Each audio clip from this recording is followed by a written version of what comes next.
Somebody gave me a long fatwa from another sheikh, and the gist of it was as follows: that Sheikh, you recently participated in a protest against Modi's visit. You all know Modi, the Prime Minister of India. And I commented in a positive manner in a gathering that I was in, that he praised me for whatever. Then somebody showed me a fatwa from Sheikh so-and-so, I'm not going to mention the name, and the fatwa was that participating in protests is haram, and that it is un-Islamic for a person to participate in protests. So now I'm confused. What is the response to this? وما أرسلنا من قبلك إلا رجالا نوحي إليهم فاسألوا أهل الذكر إن كنتم لا تعلمون.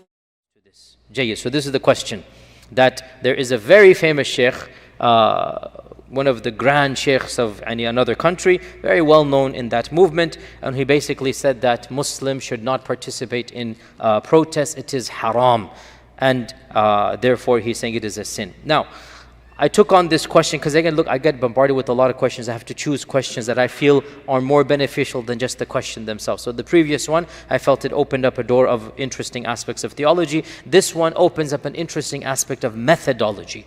And this is as follows.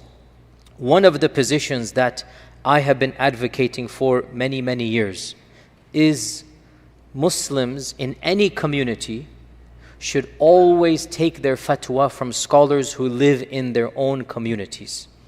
This is something I have been advocating ever since I have studied overseas, and I saw with my own eyes how culture plays a role on knowledge. Because we're all human beings, all of us. Even the greatest alim is, in the end of the day, a human who is impacted by his or her culture.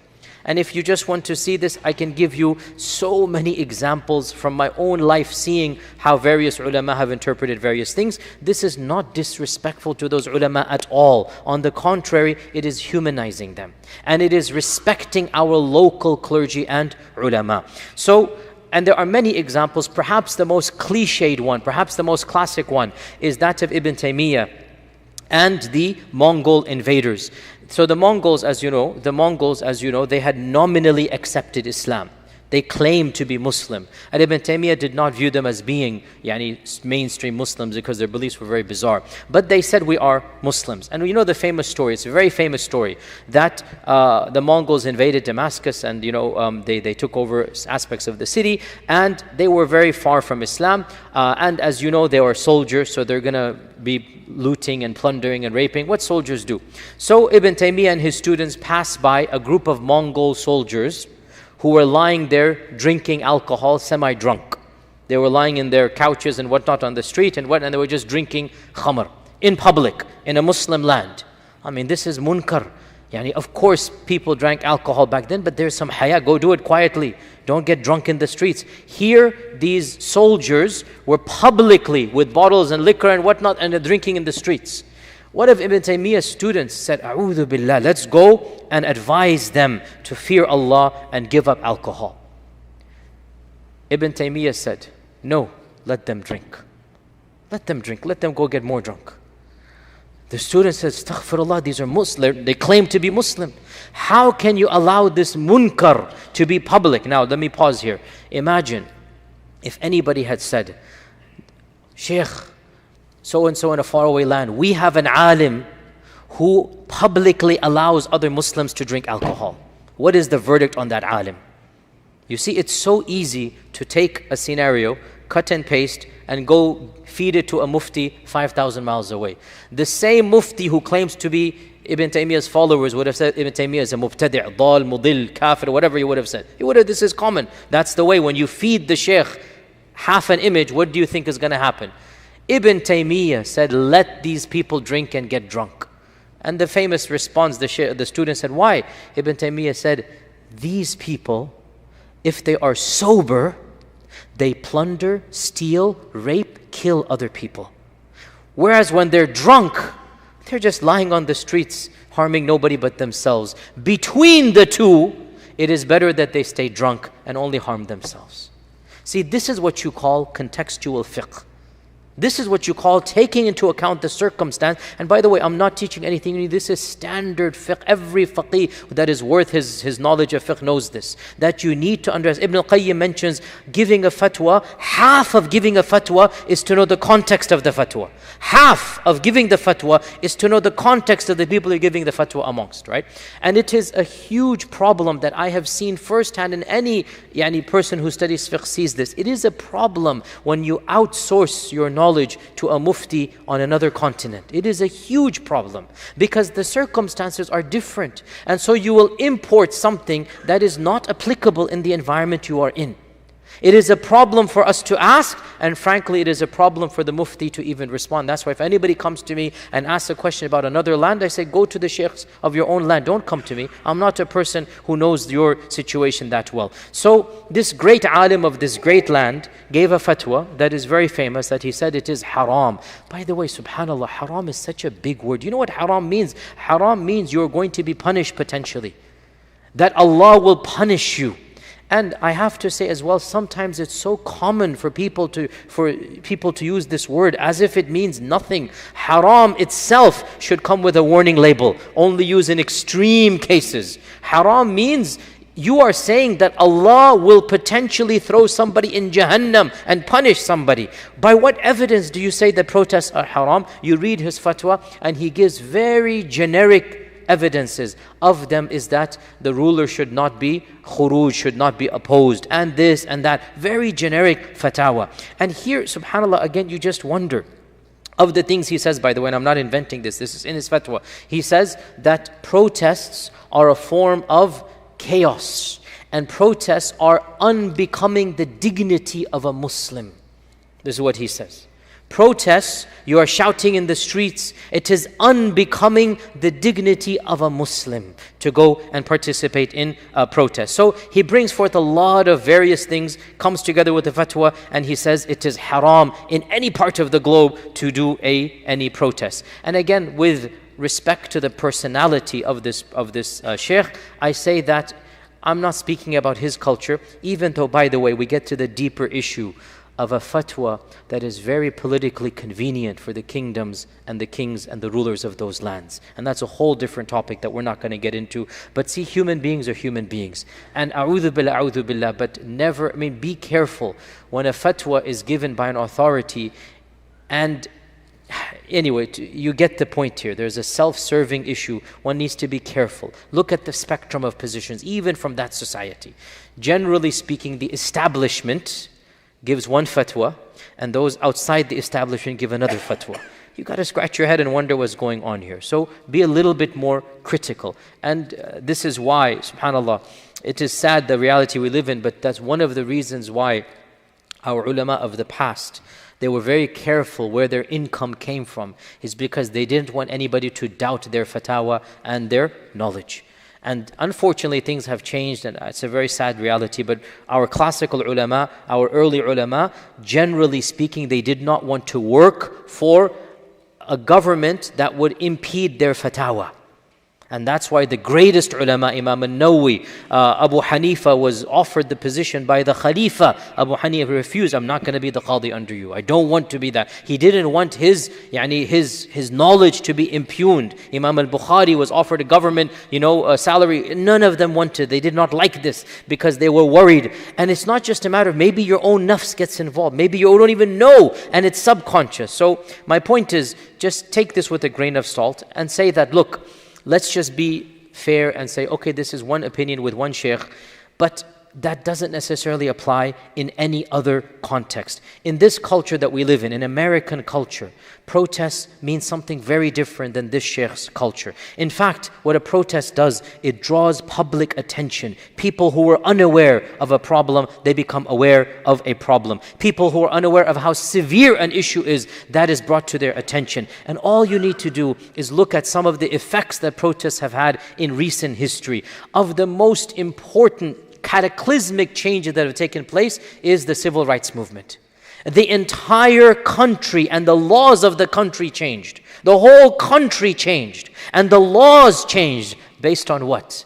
Beginning with what? Public protests in Birmingham, Alabama. right? When the dogs were sent out, when fire hoses were used, people saw this is inhumane. People who were on the fence were no longer on the fence, right? Politicians realized we cannot continue this way.